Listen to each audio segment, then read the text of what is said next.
Y una de las preguntas, no recuerdo si de Agus o de Gianni, era puntualmente cómo llevas un consejo deliberante con 21 opiniones distintas, con 21 egos distintos, con una intendente o un intendente ahora. Digamos, ¿cómo manejás, cómo conducís un cuerpo, cómo conducís equipos enormes?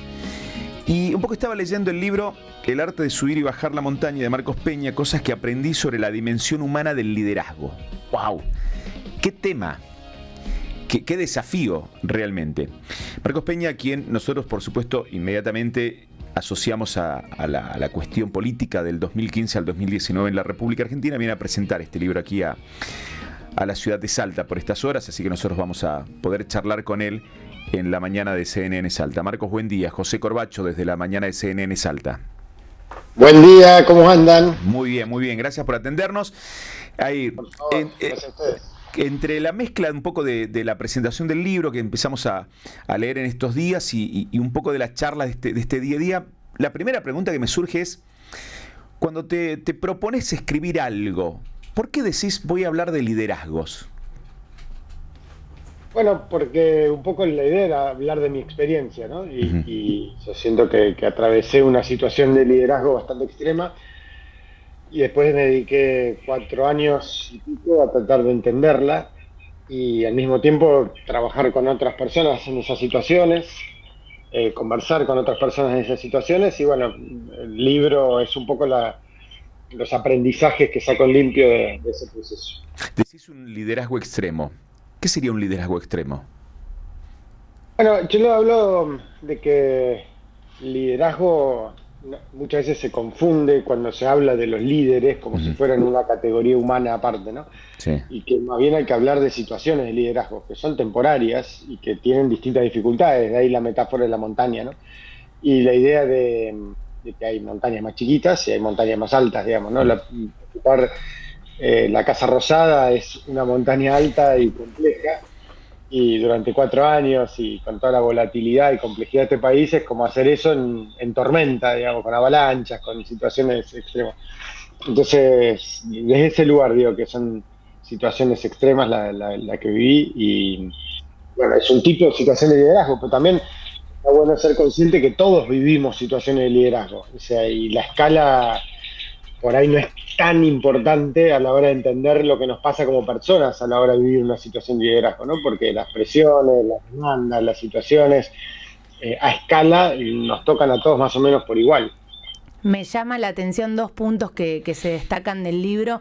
El primero es que hablas de salud mental, que afortunadamente en el último tiempo se empezó a hablar más y mira cómo llega también a la política, y después de las redes sociales y el uso de WhatsApp también en esta situación de liderazgo que vos afrontaste. ¿Te diste cuenta de el cuidado de la salud mental en el después o en el mientras tanto pudiste laburarlo? No, después, justamente es una de las omisiones en la que hago autocrítica, un poco la sensación de que atravesar esta situación extrema sin tomar en cuenta lo personal y lo humano, primero que te compromete personalmente a vos y eso redunda en tu familia y en un montón de situaciones. Y también te compromete en tu tarea porque debilita tu capacidad de conexión, sobre todo, ¿no? Y eso al final del día es algo que genera dificultades en la tarea. Y bueno, fue algo que después de salir, que yo tomé la decisión 7 meses antes de terminar el cargo, el mandato, digamos, empiezo ese proceso de empezar a ocuparme de mí, como se dice, y dentro de eso el capítulo de salud mental, que una vez que empezás a estudiarlo más, tanto en procesos terapéuticos personales como en investigaciones y conversaciones con especialistas, te das cuenta cuán presente está el tema, ¿no? Porque casi siempre en todas las interacciones que uno tiene en el mundo del poder encuentra un catálogo de situaciones de salud mental no atendidas muchas veces, ¿no? Y está bueno hablar del tema y está bueno ocuparse. ¿Cómo es dar el salto? ¿Te podés preparar y después lo que te encontrás es eso que te estabas preparando o indefectiblemente es un salto al vacío? Te lo pregunto obviamente vos tenías un recorrido y un trayecto político en Ciudad de Buenos Aires, que no deja de ser un mundo, pero de repente eras jefe de gabinete de los argentinos, digo, Claro. de un gobierno qué manejaba el destino de un país. ¿Cómo fue ese salto? Y es un salto de escala para empezar, ¿no? Siempre repito a todos, como apasionado de recorrer el país y de quererlo mucho, es decir, no olvidemos que es el octavo país más grande del mundo, ¿no? Y la escala, si uno quiere mantener esa rutina que uno vivió en la ciudad de Buenos Aires, porque en cualquier gobierno local, donde uno está todo el tiempo cerca de los problemas, ya eso tiene un impacto muy grande. Y a eso se le agrega encima las relaciones internacionales, que estamos lejos encima de todos lados. Entonces, viajar a otros países también es una carga enorme. Y lo otro que es un gran cambio de escala es la fama, que hablo en el libro también, el tema de ser conocido. Ser conocido a esa escala te cambia un montón de cosas en tu vida personal, en tu salud mental, en tu nutrición digital, como hablo, ¿no? El tema del celular y el impacto que eso genera. Y es como una gran omisión, como la salud mental, es algo que no se habla y que, al igual que se ve en el mundo deportivo, artístico u otros lugares, les pasa a ustedes también con la exposición. La exposición es algo bastante antinatural para nuestro sistema nervioso. No estamos preparados para eso. Y al mismo tiempo es algo que descubrís una vez que estás ahí. Como que es muy difícil transmitir esa experiencia previamente. Ahí sí, ya que mencionaste el celular ahí tras cartón, vale spoilear, porque estoy en esa parte recién. Isabel Anderson, que te ayuda también a entender y citas que fue una ayuda importante. En los liderazgos, ¿uno se deja ayudar? Bueno, es un gran tema porque una de las cosas que fui viendo, y me pasaba a mí con las críticas constructivas que recibí de gente de mi equipo y gente amiga que le pedí después y que pongo un poco en el libro, esta sensación de autosuficiencia, ¿no? Entonces empecé a investigar un poco, y claro, se generan un par de razones por las cuales cuanto más responsabilidad tenés, tendés a ser más autosuficiente, paradójicamente, cuando en realidad deberías necesitar más ayuda.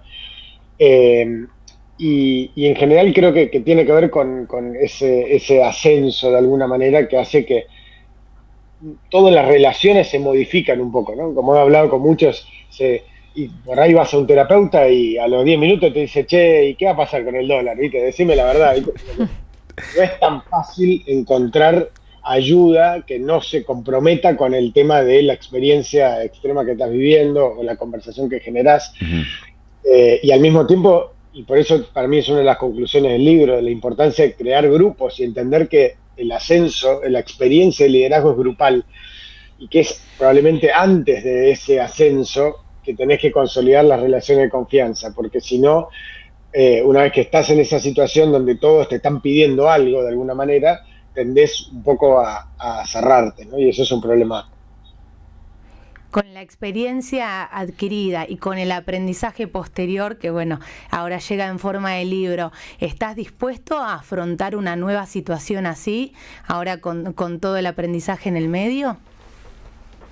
Mira, la verdad es que hoy mi vocación en todo caso es ayudar a otros que quieran hacerlo, ¿no? Esta idea de entrenador más desde el deporte, siento como un aporte más indirecto, tanto en la formación como en el acompañamiento del que está en esa situación, como también el que está bajando y necesita ayuda, que muchas veces es una enorme dificultad porque no está contemplado como una posibilidad, ¿no? Entonces, hoy siento que mi aporte pasa por ese lado y también por un poco esto de difundir algunos de estos aprendizajes para tratar un poco de cambiar esa cultura de liderazgo personalista y que todo lo puede, inhumano, que creo que nos hace daño al final. Y justo en ese sentido, ahora que lo estás viendo de afuera, ¿te pasa que escuchás o ves las cosas que están pasando en el propio espacio del que fuiste parte del PRO y te dan ganas de agarrar el teléfono, llamar a alguno, che, ¿qué están haciendo? Che, ¿por qué fueron por acá? O de un pulgar arriba, de felicitar. ¿Esa conexión la seguís teniendo o ya te desligaste totalmente de esa parte política? Oh, tengo muchos amigos y también en otros espacios políticos, y también gente que me escribe por ahí que no conozco, de distintos lugares del país y que dice, che, me encantaría charlar y me siento identificado, tengo estos problemas. En general, creo que no hay conciencia de lo al límite que está el capital humano que se dedica a estos temas, ¿no? Sobre todo post pandemia, la pandemia fue muy traumática en eso. Entonces, por ahí la conversación hoy pasa más por el lado personal también, de ofrecerles un espacio para charlar y más que que juzgarlos o decirles tenés que hacer tal estrategia o tal acción, ¿no? Porque siento que el principal problema hoy es humano y no solo en este país, en general está pasando. Hace poco una ONG alemana hizo un estudio muy grande sobre el tema en Estados Unidos, en Europa, y es exactamente el mismo problema, ¿no? El tema de la salud mental, el tema de recursos humanos al límite, sensación de desconexión con la sociedad, y es un problema gigante para los que creemos en la democracia. Hay diferentes tipos de liderazgos en la política argentina. Disculpa, te voy a asociar inmediatamente, le sumo algo más a lo que te preguntó Agus recién de tu espacio. Digamos, no es lo mismo el liderazgo que ejercía Cristina, el que ejercía Mauricio, el que ejerce Javier Milei, donde hay conducción, inclusive en este caso yo lo veo así, ayúdame a pensar en esto, ejercitar una conducción desde redes sociales, por ejemplo. Es un fenómeno nuevo que se está dando en la Argentina. ¿Lo ves de esa manera o ves otro tipo de conducción de liderazgo de Javier Milei hoy en el país? No, creo que Mauricio de todos ellos fue el que más siempre priorizó esta idea de trabajar en equipo, ¿no? La idea del armado de equipos como idea, que venía un poco de su experiencia deportiva centralmente, y la experiencia empresarial. Él siempre tuvo esa conciencia de alguna manera. Pero es cierto que todos, y no solo todos ellos, podemos hablar de todos los gobernadores, de todos los intendentes, de todos lados, en general vienen de un modelo, porque ha pasado eso en la política, donde se basa mucho en la representación de una persona, ¿no? Con características distintas, ideas distintas, pero es, che, me gusta tal o me gusta tal otro, ¿no? Me da la sensación que en eso hubo una etapa en Juntos por el Cambio, Cambiemos, que después se perdió un poco, que era esta idea de un equipo, ¿no? De la idea de que había un equipo por encima de las personas. Pero siento que ahí está el diferencial más grande. Después hay diferencias generacionales, ideológicas, algunos lo hacen más por la cadena nacional, otros lo hacen más por redes, otros lo hacen por distintas formas, pero en general es un modelo de liderazgo más personalista. ¿Y a Milei cómo lo ves? Bueno, en ese terreno, pero por ahí con la diferencia de que él no viene de la cultura política, entonces tiene comportamientos que por ahí para el sistema político son más raros, digamos, de alguna manera, ¿no? Diría que ni siquiera viene del mundo del poder, porque de alguna manera Mauricio ya venía del mundo del poder, por más que de otras subespecies. Esta es la primera experiencia de Milei conduciendo espacio de poder, ¿no? Y se nota en eso que tiene características particulares, ¿no? Y genera fascinación o rechazo, depende del caso, pero es como un bicho nuevo en el zoológico. Te dice, retomando la pregunta que hacían los chicos, mañana tenés que volver al pasado, Mauricio te nombra jefe de gabinete, ¿qué es lo primero que haces que no hiciste siendo jefe de gabinete? Me sale el chiste fácil decirle que no, pero creo que sería una reincidencia voluntaria que no es la idea, pero yo creo que sobre todo es el diseño de cómo repartir la carga más fuertemente, ¿no? Creo que el ser consciente de entrada de la sustentabilidad, de que esto, se lo he dicho a varias personas que no pasaron por ahí, esta idea de decir, che, son 4 años, es un montón 4 años. La sustentabilidad de la experiencia es súper importante, ¿no? Prepárate para un camino de 4 años y prepárate para el día después también, ¿no? Entender que esto es una experiencia, uno hace un aporte, uno corre el mojón y después tiene que dedicarse a otra cosa, un tiempo, porque tenés que oxigenarte la mente, tiene que venir gente nueva. Y yo siento que un poco nosotros entramos con un modelo de, bueno, vamos a dejar todo y después vemos, y bueno, hay que cambiar el país, y siento que eso está bien la intención, pero creo que es mejor hacer algo con más carga repartida hacia adentro del gobierno, pero sobre todo hacia afuera del gobierno, ¿no? Esta idea de romper la idea de que hay 3, 4 que manejan el país y todo el resto son espectadores. No te voy a preguntar cómo va a seguir el dólar, nada por el estilo, pero sí contame de tu actividad en Salta para mañana. Sí, 19 horas en Salón Copaipa, vamos a estar ahí presentando el libro, charlando con la gente y nada, muy contento de estar recorriendo con el libro el país, y particularmente ir a Salta. Claro, y además recorrer en esto también, ¿no? De parte de la salud mental, vas a venir a Salta relajado para charlar, digamos, sin la locura de los viajes de gestión. Sí, igual estuve varias veces ya por ahí estos años, pues soy un apasionado de viajar, como le decía, sobre todo de todo lo que tiene que ver con la naturaleza y Salta es una provincia fuera de lo común, ¿no? Todos sabemos. Así que sí, pero contento de estar en otro modo, como más abierto a estar conectado con esa ciudad hermosa. Marcos, gracias por este tiempo, muy amable. Un placer, muchas gracias, suerte. Muchas gracias. Marcos Peña fue jefe de gabinete de la República Argentina, nada más y nada menos que un cargo